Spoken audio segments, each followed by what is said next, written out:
but Shabao finished off well there, and I've tipped Shabao on top. But Shabao's in front. Kalani knuckles down, but he can't get there, and Shabao goes all the way to beat Kalani. One more try. Miss Albania is a really good horse. Oxley Road's in front of Miss Albania. It's going to be close. Miss Albania coming at Oxley Road now. Didn't even beat him. Miss Albania. But going back to Hosier, I'm hoping it can make it 4 career wins in Melbourne.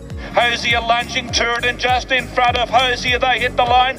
Hosier got home to win from Turin and go to lead. But D'Aguilar, 20 units to win on it. And D'Aguilar sends punters home a winner. Races home to win from the fast finishing man, K and a Black Booker.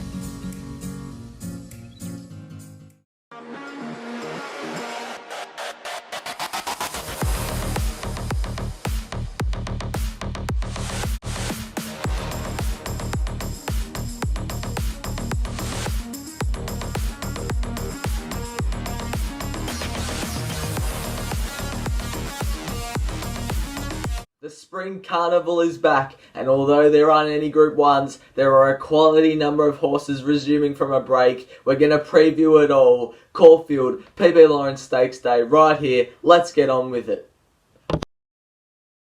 And as always, we start with the Black Bookers. We've got 3 running on Saturday, 2 at Caulfield and 1 at Kembla. I think Mr. Moneybags is probably 1 run too short. I reckon next start will be peaking. Tycoon Hummer will probably get stuck from that gate. So if I could tip you into anything from the Black Bookers, it would be Pancho up at Kembla. Race 1 is a Fillies and Mares benchmark 84 over the 1700 metres. So You Assume is the $3.20 favourite ahead of Luna Flare and Barbie's Fox, both at $4.80. This is the last start effort of So You Assume, Horse for Hire and Kiss and Cry at the Valley. You can just watch Kiss and Cry. It just has no luck in the home straight. So You Assume absolutely bolts in, and Horse for Hire does pretty well. I've tipped So You Assume on top on the weekend. Although the track bias did suit it this day, it still raced away and won by 4 lengths impressively. It's the fit horse in the race. 10 starts in its career, and it's a short price. That usually goes well. From gate 9 will go to the lead. Dean Yendall, it'll go well and hopefully win. 13 units to win on So You Assume. Luna Flare's first up. Gate 1, it's the classiest runner in the race and can win. Kiss and Cry was a bit unlucky in that So You Assume race, so it's got to be some sort of a chance. Barbie's Fox is better suited on wet tracks, so I'm happy to take it on at the price. But So You Assume, 13 units to win to start the day at Caulfield. Race 2 is an open handicap over the 1600 metres. High Stranger is the short $2.30 favourite ahead of No Effort at $4.80 and Ballet Master down there at $5.50. This is the High Stranger and No Effort match race from last start at the Valley, the same day on which So You Assume won, where you probably needed to be on the rail. No Effort was back in distance on this day, which I tipped it on top, but I don't think suited it. And it sort of, High Stranger was just stronger late. No Effort is probably better suited on wet tracks as well, so I think High Stranger has the upper hand there, and No Effort doesn't even have a jockey yet, so that's a bit of a query. I'm happy with High Stranger, should get a good run from gate 4. I don't think a small field necessarily suits it, but I think it's the best runner in the race and it can win. No Effort, as I've said. Ballet Master's coming back down from Sydney, gate 2, gets a good run just beyond the speed and will peel out and do something. Dark Dream, up in distance, second up, so it's got to be some sort of a hope for Lindsay Park, but High Stranger's on top, Caulfield race 2. Race 3 is a benchmark 78 over the 1100 metres and second slip. The top weight is the $5.50 favourite, along with Diamonds in the Sky, and down there Zesty Bell, all at $5.50. This is Diamonds in the Sky and Zesty Bell's last start effort at Caulfield in a race won by Awapuni Princess. The race probably suited back markers. Zesty Bell probably got too far back, but in saying that, Awapuni Princess was just as far back as it, so Zesty Bell probably could have run a bit better. I reckon Diamonds in the Sky ran absolutely enormous on speed. Second up will be Fitter. Goes back down to the 1100 metres. I think that suits it. So does Zesty Bell. I reckon these two horses are way clear of the rest. Diamonds in the Sky, Zesty Bell had trouble splitting them, but went with Diamonds in the Sky. Will go to the front, give itself every chance. Zesty Bell, if it doesn't get too far back, it probably wins, but that's obviously the query. Second slip has a really, really big weight, and that's the really, really big query. But Jamie Carr's on and will go forward. Ocular might get too far back from gate 3, but we'll see what happens. 10 units to win on Diamonds in the Sky and 9 units to win on Zesty Bell. Get a collect, Caulfield race 3. Race 4 is a mare's handicap over the 1100 metres. Bella Nipotina is the $2.90 favourite ahead of Paul's Regret at $4.80. This is where the big horses start to get involved in the races on Saturday. This is the last start effort of Bella Nipotina up in Queensland. This was its first run for the new stable of Kira Ma and David Eustace. Ran absolutely out of its skin. Only got beaten by Away Game and Exhilarates. Those are two very, very good horses. Craig Williams rode on this occasion. Josh Richards goes on Saturday. And Bella Nipotina gets in with 54 kilos. Kira Ma and David Eustace must have faith in this young jockey. But Bella Nipotina with 54 kilos is good in my opinion. The good track is the only thing that's against it, but I reckon it's a good chance. $2.90. Paul's Regret will get a good run on speed. Is enormous first up and it loves small fields, so it's got to go in there. Propel is probably one of the each way tips of the day. Gate 2 actually nearly beat some of this field 2 runs back, so it's got to be some sort of a chance. 5 units each way on it. An Absolute Float will get a good run from that gate and be going well, but Bella Nipotina is on top for me in Caulfield at race 4.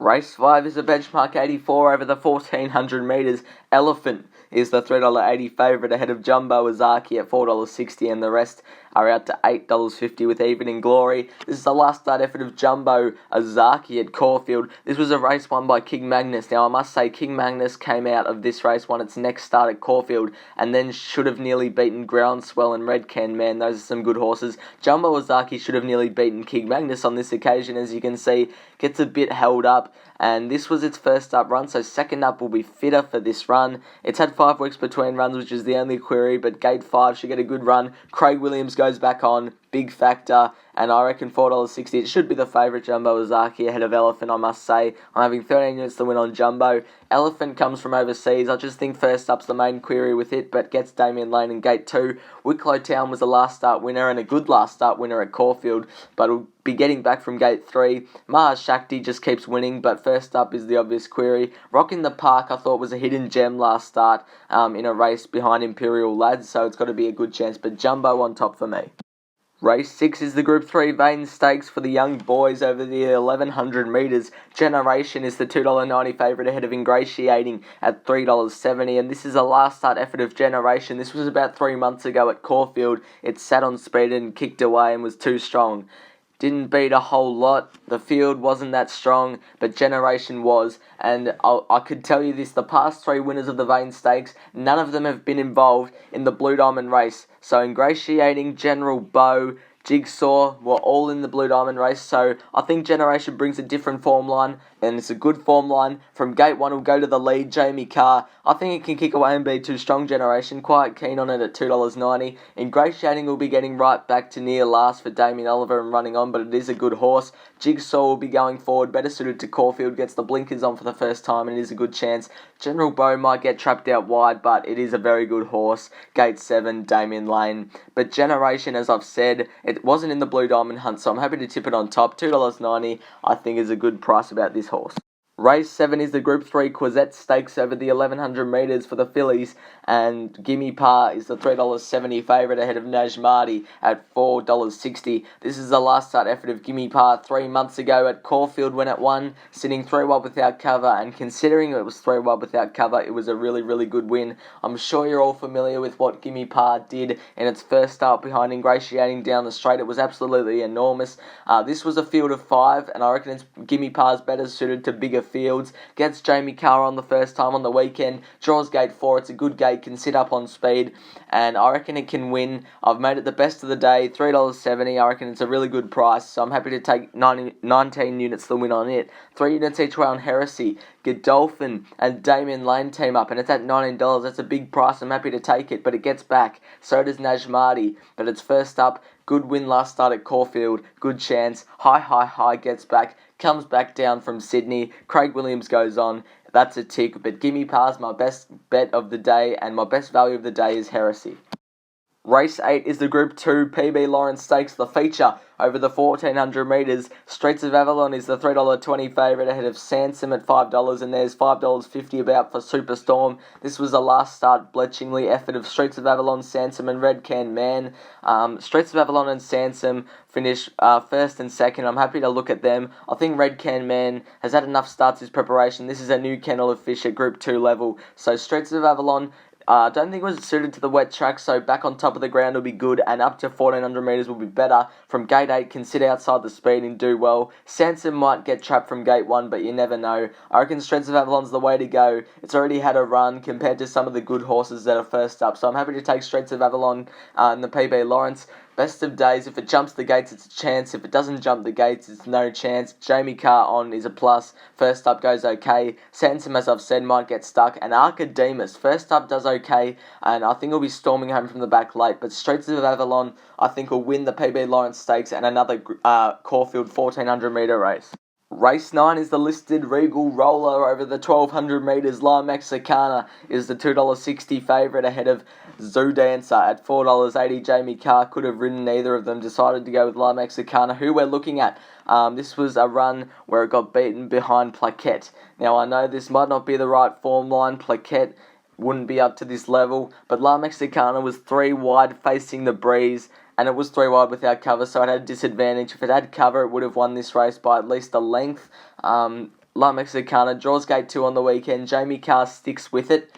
I think 54 kilos suits it. It goes on speed with the 54 kilos. I reckon it's beneficial. And I think it can win the last 10 units to win on both La Mexicana and Away Game, who was the class runner of the field. Beat Bella Nipotina in the replay we saw earlier. Gate 6, John Allen will go well. The Inferno comes from Singapore. We don't know what its ceiling is yet, but if it wins, it's a very good horse. And Zoo Dancer might be suited second up at $4.80 in the last. La Mexicana and Away Game are on top for me.